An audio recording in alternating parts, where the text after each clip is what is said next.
Olá, boa tarde.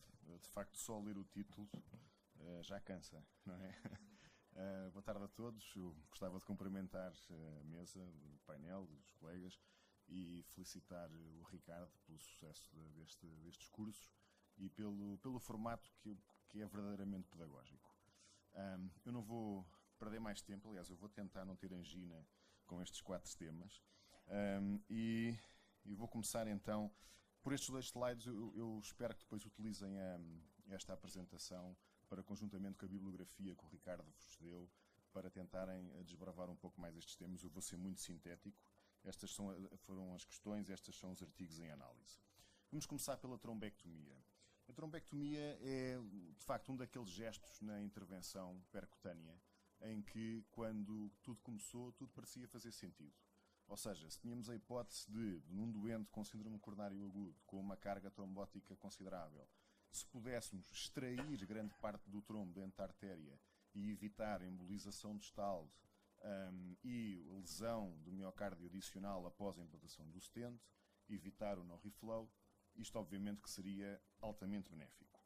E provavelmente o pico deste entusiasmo aconteceu por volta de 2007, 2008, com a publicação do estudo do TAPAS, em que os doentes com infarto agudo de miocárdio com elevação do segmento ST foram randomizados para uma angioplastia convencional ou para uma angioplastia com trombectomia com cateter de aspiração manual.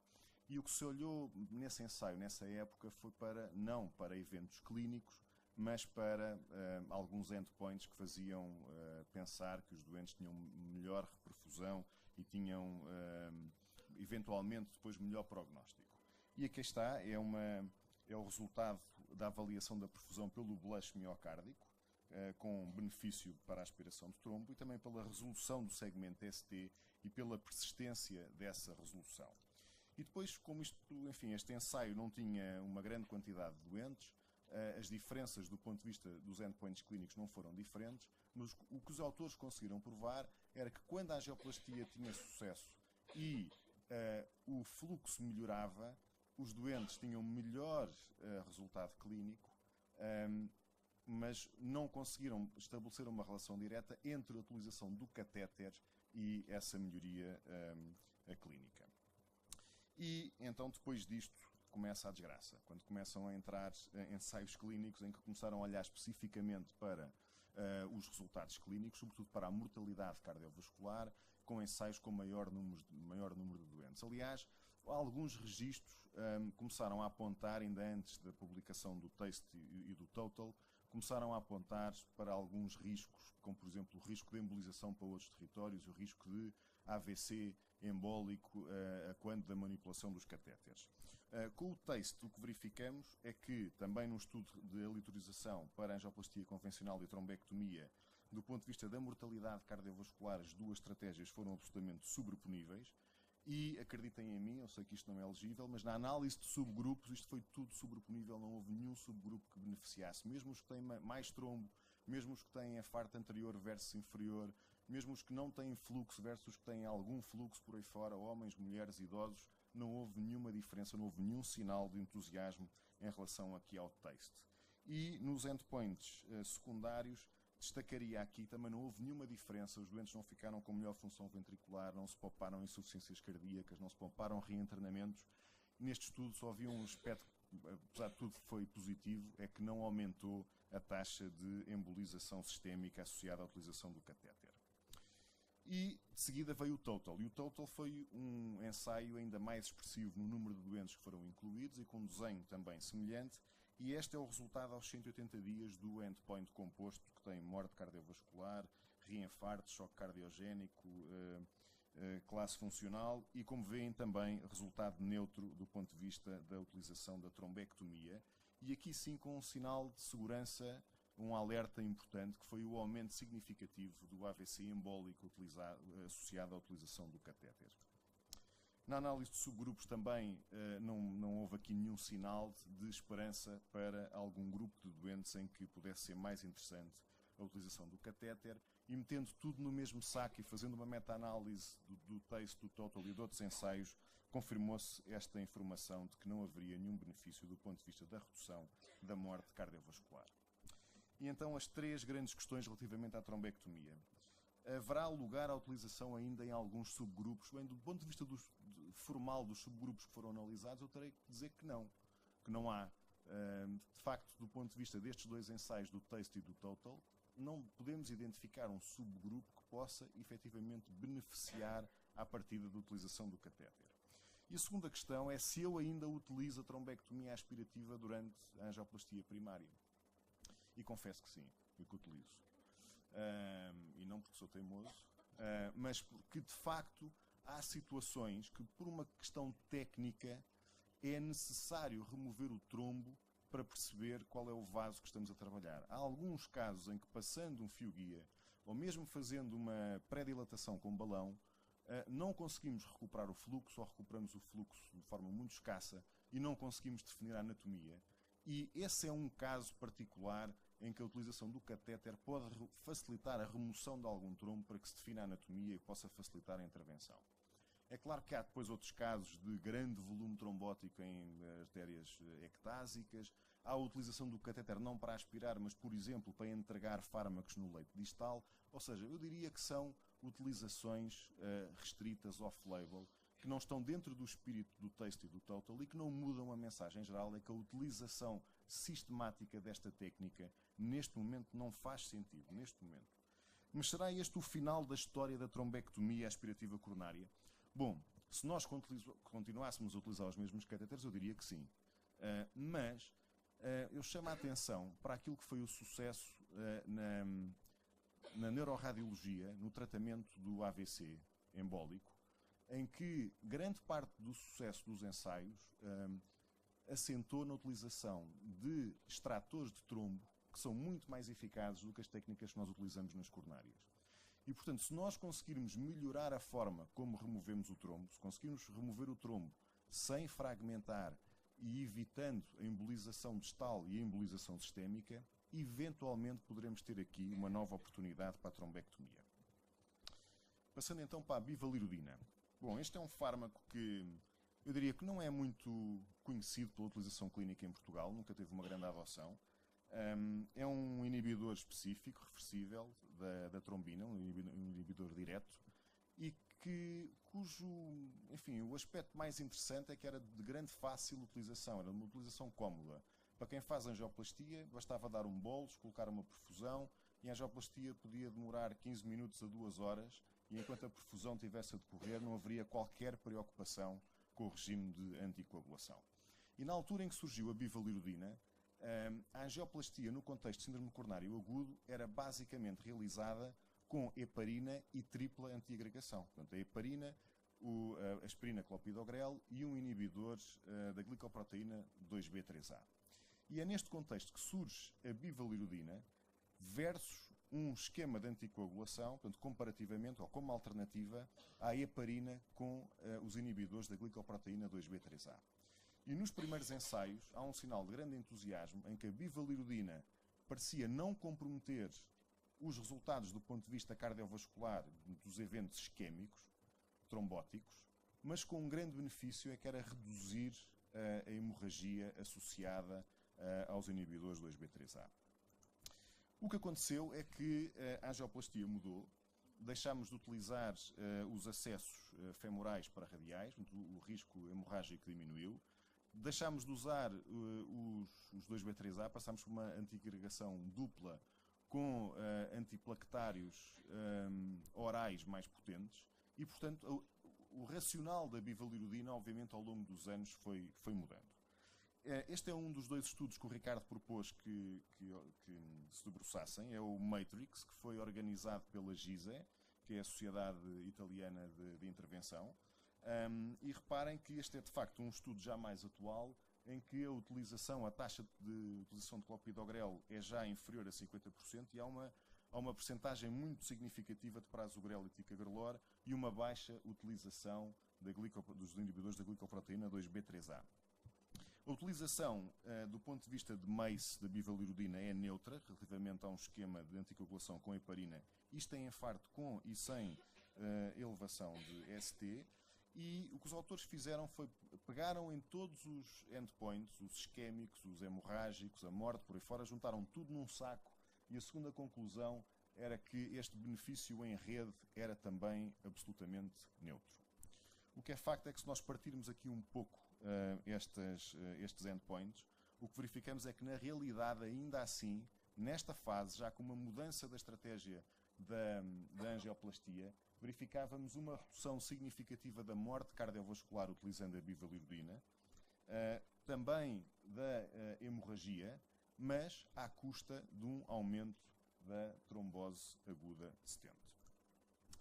E, novamente, pegando tudo e fazendo uma meta-análise destes ensaios, o que se verificou é que, particularmente nos doentes com infarto com elevação do segmento ST, a bivalirudina versus a heparina não fracionada seria neutra do ponto de vista do MACE, teria piores resultados relativamente à trombose aguda de stent, mas diminuía a hemorragia major e diminuía a mortalidade global e a mortalidade cardiovascular. E é neste contexto que surge o último ensaio mais recente, que é este Validate Sweetheart, que é um ensaio aleatorizado, mas que é assente numa base de um registro nacional, que inclui doentes com infarto com e sem elevação do segmento ST, em que a utilização da glicoproteína 2B3A é só planeada em casos de bailout. E, portanto, aqui há uma grande percentagem de utilização de inibidores P2Y12 atuais, como utilizamos atualmente na nossa angioplastia. E o que podemos verificar aqui nestes outcomes é que é tudo neutro relativamente a este ensaio, quer do ponto de vista de MACE, dos eventos isquémicos, embólicos, e também hemorrágicos. E, mesmo do ponto de vista dos subgrupos, não há nenhum subgrupo que pareça beneficiar particularmente desta estratégia. O que o Ricardo também vos propõe é que leiam o editorial do Greg Stone, que foi um grande promotor da utilização da bivalirudina e foi o promotor do Horizons, que faz uma análise crítica à evolução destes ensaios e que salienta que o Validate Sweetheart provavelmente não tem poder estatístico suficiente para analisar a questão da morte cardiovascular e provavelmente até da importância da hemorragia. E o que propõe novamente é que se faça uma meta-análise acedendo aos dados individuais de cada doente e colocando novamente no mesmo saco todos os ensaios prévios mais o Validate Sweetheart. A questão é que vamos estar novamente a comparar ensaios que provavelmente não são comparáveis e que estão em fases completamente diferentes da vida da angioplastia, com utilização de fármacos diferentes e de acessos diferentes. E provavelmente não é a melhor solução para caracterizar este problema. Portanto, eu considero que não está completamente definida a utilidade da bivalirudina, não é clara, mas há uma limitação que é importante. É que, mesmo admitindo que existe um benefício, há aqui uma questão de diferença de preço que é substancial. E, portanto, se pensarmos numa análise de custo-efetividade, custo-utilidade, mesmo num cenário muito otimista para a bivalirudina, provavelmente não vamos ter uma análise custo-efetiva que seja vantajosa. De qualquer dos modos, não devemos eliminar a bivalirudina da nossa farmácia hospitalar, porque de facto é um fármaco muito útil para doentes que têm trombocitopenia associada à utilização das heparinas. E, portanto, nesse contexto específico, nesse nicho, este fármaco continua a ser muito importante. Passo então aos dois temas mais sucintos. Utilização do oxigênio no infarto do miocárdio, no infarto com supra. Esta é uma questão que, enfim, na última década, nas recomendações, já é dito que o doente que não tem hipoxémia não necessita de um suporte adicional de oxigênio, mas a evidência, enfim, era escassa, assentava muito em dados indiretos ou modelos animais, e havia inclusive a ideia de que o acréscimo de oxigênio poderia facilitar, incrementar o stress oxidativo e incrementar a lesão de reperfusão. Em 2015 surgiu este estudo AVOID que apontava nesse sentido, em que a utilização do oxigênio aumentava a libertação de CK e de troponina e, portanto, reforçou esta ideia. E mais recentemente surgiu este ensaio interessante, que é o Detox, que incluiu um número substancial de doentes, quase 7.000 doentes, com suspeita de infarto, e que não tinham hipoxémia, portanto foram aleatorizados um para receber ao ar ambiente ou um suporte adicional de oxigênio até 6 horas após a angioplastia. E muito brevemente o que se verificou é que não houve nenhum benefício, o resultado foi neutro do ponto de vista da mortalidade, do ponto de vista da rehospitalização por infarto, do ponto de vista da elevação dos marcadores de necrose miocárdica e de eventos adversos como fibrilação auricular, choque cardiogénico e paragem cardiorrespiratória. Portanto, uma questão que é pacífica, mas que neste momento tem uma evidência adicional. Relativamente aos beta-bloqueantes, este é um ensaio curioso que o Ricardo vos propõe. Eu, para introduzir o tema, diria que a utilização dos beta-bloqueantes é praticamente universal no contexto de infarto. Aliás, é um dos indicadores de qualidade quando se avalia o tratamento do infarto. E está bem documentado o seu benefício durante a hospitalização e no doente que fica com insuficiência cardíaca após o infarto do miocárdio. Agora, a questão que aqui nos é colocada por este ensaio que o Ricardo nos propõe é qual é que é o benefício de utilizar os beta-bloqueantes em doentes que, após o síndrome coronário agudo, persistem com função sistólica normal e não têm insuficiência cardíaca. Bem, para contextualizar, em 2015 foi publicada uma meta-análise com mais de 16 mil doentes em que, após angioplastia, após revascularização, a utilização dos beta-bloqueantes até 1 ano não aumentou a sobrevida, isto em doentes com função preservada, e um registro francês com mais de 2.500 doentes, também num contexto semelhante, documentou que a utilização dos beta-bloqueantes podia ser interessante nos primeiros 30 dias, mas pelo menos do primeiro ano até ao 5º ano, esse benefício perdia-se. E esta publicação que o Ricardo nos propõe, que é do JAC, resulta da análise do registro inglês, que tem como base quase 180 mil doentes pós-infarto, e que, utilizando os registros dos hospitais quanto à função, quanto à insuficiência cardíaca, à prescrição no momento da alta, os autores acabam por selecionar este número de doentes, que são cerca de 140 mil com beta-bloqueantes e 7.100 beta-bloqueantes. E reparem, se olharem para as diferenças só dos fármacos que foram administrados e das características da angiografia, percebem que estes grupos são radicalmente diferentes, são muito heterogéneos. E, portanto, do ponto de vista estatístico, foi necessário um grande trabalho para fazer uma análise de propensão e para tentar extrair alguma coisa desta análise que tem muitos doentes, mas em que a taxa de prescrição de beta-bloqueantes foi à volta dos 95%. Ou seja, apesar de termos muitos doentes, temos um grande desequilíbrio na distribuição dos doentes entre os dois ramos, e o que os autores, tentam documentar é que a utilização destes fármacos até a 1 ano, quer no contexto após o infarto com elevação ou sem elevação de ST, quando não há insuficiência cardíaca e a função está preservada, não parecem ter um benefício adicional do ponto de vista da sobrevida. Ou seja, isto pode levantar, é mais um dado que indica que provavelmente estes doentes com boa função, não será obrigatório de prescrever beta-bloqueantes ad aeterno. Mas o que é facto é que a evidência é ainda escassa. Não sabemos durante quanto tempo é que é benéfico, será só o primeiro mês, será até aos 12 meses. Seria, obviamente, necessária mais evidência. Agora, a questão é que provavelmente não a vamos ter. Porque estamos a falar de fármacos que neste momento já fugiram da alçada de interesse da indústria farmacêutica e, portanto, teríamos que ser movidos pelos investigadores, pelo interesse do investigador, organizar novos ensaios, tentassem responder a esta questão. Talvez um desafio, Ricardo. Muito obrigado pela vossa paciência. Eu excedi o tempo, mas enfim, é uma missão difícil.